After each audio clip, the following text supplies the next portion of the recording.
Hello, listeners. Today, I'd like to tell you a story. The man who gave us memory. So now you know there was a time not too long ago when moments only lived once and then slipped quietly into the memory of a thought. But somewhere along the railroads of a growing America, as trains whistled and carved their paths across prairies and mountains, a young man walked among many giants, unnoticed. A quiet fella who kind of stayed to himself. Coat too big, glasses too thin, and a vision too large for the average person to comprehend. He carried no designated title, no influence, and no one asked his opinion. He wasn't a banker, though he worked in one. He wasn't an engineer, though he often thought like one. He was just a simple, ordinary man. You see, photographers in the early 1880s dragged behind them the burden of glass plates, chemicals, and portable darkrooms, heavy enough to crush a mule's back, fragile enough to break spirit, to destroy a dream. Most folks complained about it. Most folks shrugged their shoulders. Most folks said, that's just the way it is. But he didn't. After work, while others relaxed and rested, he would return to his mother's kitchen, a place meant for supper, and turn it into his personal laboratory full of strange smells, broken glass, stained pans, and midnight experiments. He mixed, he tested, he failed. Over and over did he fail. But every failure whispered the same invitation.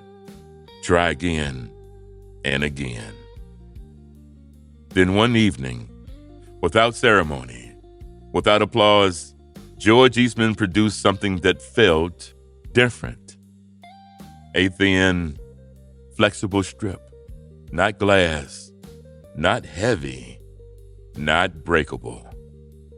Film, rolls of film, a device that could be carried in a suitcase pocket. And with that, photography stepped out of the darkroom and into light. In 1888, George offered a promise unheard of at that time. You press the button, we do the rest. And suddenly, families documented their lives. Journalists could capture the truth. Scientists recorded discovery. Soldiers preserved history. And storytellers told their stories.